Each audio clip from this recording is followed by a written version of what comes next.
motivados pela natureza carnal que em nós habita.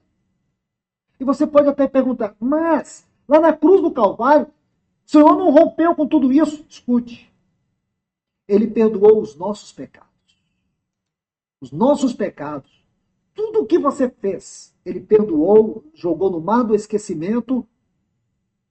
Ele não joga na sua face aquilo que Ele já perdoou. Agora, quanto ao nosso pecado, a natureza, isso aí é o caminho da cruz. Isso aí é o trabalho da cruz. Então Deus vai usar circunstâncias, as providências. Ele vai usar o Espírito Santo. Ele vai usar a palavra para trabalhar a cruz no seu caráter. Uma coisa é Deus perdoar os nossos pecados. Outra coisa é Deus tratar com a nossa natureza. Porque o tratamento final, isto é um processo, salvação da alma. O tratamento final se dará lá em 1 Coríntios 15, a partir do versículo 50. No momento, quando o nosso Senhor vier, esse corpo corruptível, ele será revestido da incorruptibilidade, e em nós será tragada a morte pela vitória. Então vamos lá. Aí quando você chega no versículo 5, olha o que Paulo diz. Ora, foi o próprio Deus quem nos preparou para isso. Deus nos preparou para quê? Deus nos preparou para quê, irmãos? Ele nos preparou para que nós pudéssemos entrar no santuário celeste, como diz o salmista, morar todos os dias na casa do Senhor. Para quê? Duas coisas: contemplar o Senhor e aprender do Senhor. Porque vida cristã é vida ascensional. Vida cristã é crescimento, é maturidade. Um cristão imaturo é um cristão que recusa a obra do Espírito na sua vida. Irmãos, nós não temos o direito de sermos ignorantes.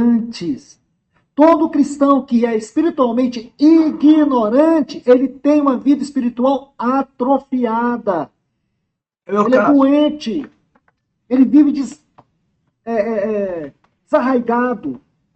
Por isso que a Bíblia diz que Pedro, inspirado pelo Senhor, diz que o inimigo ele está como um leão ao nosso derredor. Quem que o leão vai pegar? Os imaturos. Quem que ele vai pegar? Quem que ele vai destruir? Quem que ele vai matar? Aqueles que ficam isolados. Os desencaminhados. Os que ficam para trás. Os doentes. Então o leão, ele fica à espreita. Nós sabemos que quem persegue é a leoa, mas o leão mata também. A figura aqui vale para os dois.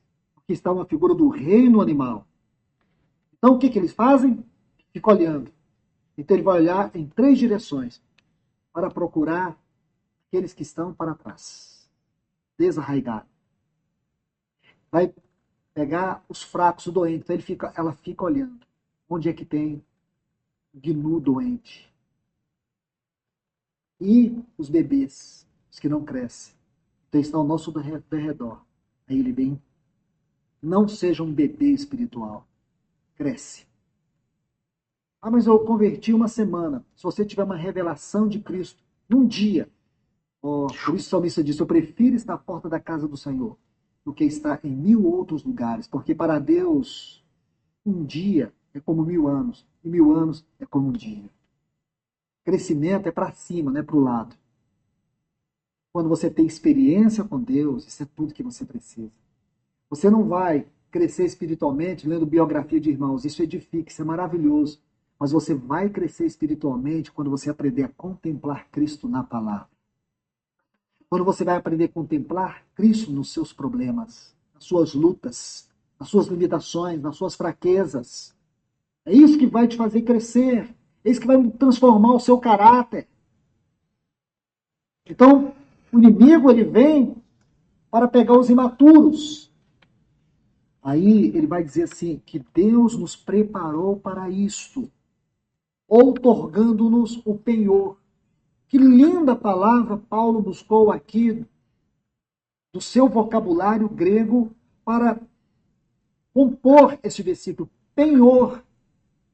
Essa é uma palavra linda, porque essa palavra, ela designa um pagamento inicial.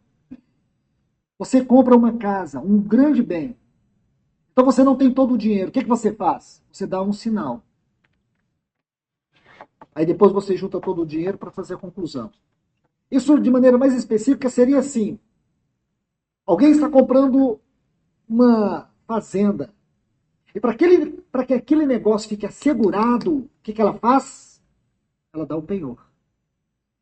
O penhor indica: eu vou concluir essa compra, ela é minha. Então você vai e interfere ali com o penhor. Aí você coloca o penhor. Então aquela pessoa sabe: aquilo pertence ao Eliomar. Ele já deu o primeiro pagamento, então não posso vender para ninguém, já é propriedade dele. Ele vai fazer o pagamento final. Isso é o penhor, é a certeza, é a garantia, é o selo de propriedade. Lindo isso, irmãos. São as 3 palavras que definem penhor na tradução para o português: certeza, certeza, garantia, selo de propriedade. Então Deus, quando aquela glória do Espírito Santo, da habitação do Espírito Santo entrou naquele cenáculo, irmãos, isso atingiu a todos nós. Porque aquilo não foi a experiência daqueles discípulos. O Espírito Santo, como habitação, ele não veio só para aqueles discípulos, ele veio para a igreja do Senhor em todos os tempos e em todas as eras. Assim como o nosso Senhor Jesus morreu lá naquela cruz, a morte dele não foi para aquela geração, a morte dele foi para todos nós. Assim também o Pentecoste não foi só para aquela geração, o Pentecoste foi para todos nós. Então você entende? Agora nós podemos voltar aqui e terminar de ler o texto. Mas, versículo 10, Deus nolo revelou pelo Espírito. Por quê? 1 Coríntios 2,10. Porque o Espírito a todas as coisas conhece, penetra. O Espírito Santo, ele penetra. Essa palavra perscruta, ela é muito rica. O perigo era ser mal traduzida, era ser mal interpretada. O sentido aqui não é só de um conhecimento profundo, mas de um avanço profundo, de um avanço muito íntimo. O Espírito Santo é aquele que tem o poder de penetrar as profundezas de Deus. Meus irmãos, que coisa impressionante. Incrível. O Espírito Santo, ele conhece e ele penetra nas profundezas de Deus. Olha que coisa rica. Que bênção maravilhosa você tem aqui. E você está aguardando a eternidade chegar para desfrutar. Não. Deus te dá o direito de desfrutá-la hoje. Você pode desfrutar disso hoje. É uma experiência para hoje. Quantos cristãos estão aí vivendo de migalhas? Quanto tem uma mesa farta? Quantos cristãos são como pedintes? Vivem pedindo, mas não sabem o que tem. Não conhecem a propriedade da vida em Cristo. Não conhecem a realidade da vida em Cristo. Não conhecem o prazer da vida em Cristo. Não experimenta das realidades, das profundezas da vida em Cristo. Vive na periferia, na superficialidade. Não cresce. Eles não conseguem ser uma bênção de Deus a outros, porque eles não são uma bênção de Deus em si mesmos. São vazios. Eles dependem de oração dos outros, dependem da pregação dos outros.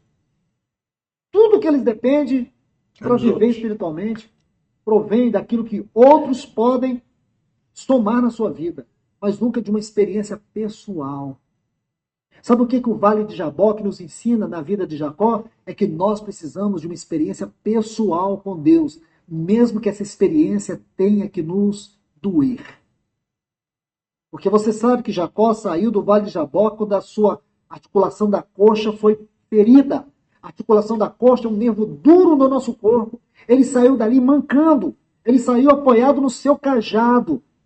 Em outras palavras, ele saiu quebrantado. Nós precisamos de experiência que nos dê um coração quebrantado diante de Deus. Senão você vai ser, durante toda a sua vida, uma pessoa superficial. E quando você chega diante dessas experiências... Agora, irmãos, deixe-me avançar um pouco mais. Quero mostrar algo para vocês sobre... E aqui quero concluir. Quero ler com vocês Jeremias, capítulo 17. Jeremias, capítulo 17. Bom, senhores, eu acho que deu por hoje, né? Chegamos aí já passar algum tempo da nossa 1 hora. E quero lembrá-los que amanhã às 10 horas nós temos Transformação da Mente. Se Deus quiser, estarei aqui. Amanhã à noite às 19, outra live.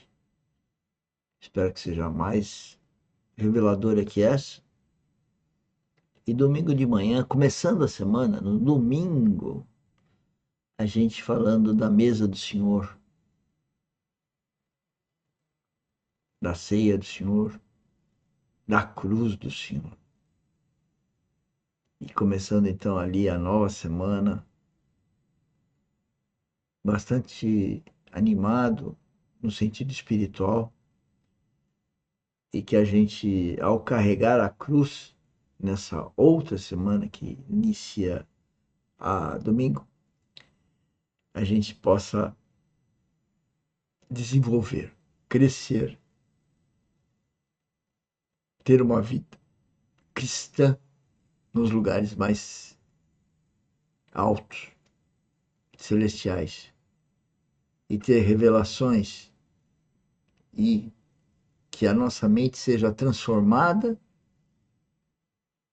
dia a dia, e que, ao se aproximar de Cristo, a gente conheça cada dia mais o melhor amor. E aí possamos passar a amar as pessoas próximas, não próximas, qualquer um na rua, seus vizinhos, mas sobretudo os filhos, cônjuge, pais, mães, de uma forma gloriosa, tendo Cristo na nossa mente, tendo o Espírito Santo no nosso coração. Vem conosco, vamos trabalhar junto. Eu me despeço hoje. Tchau, tchau, muito obrigado.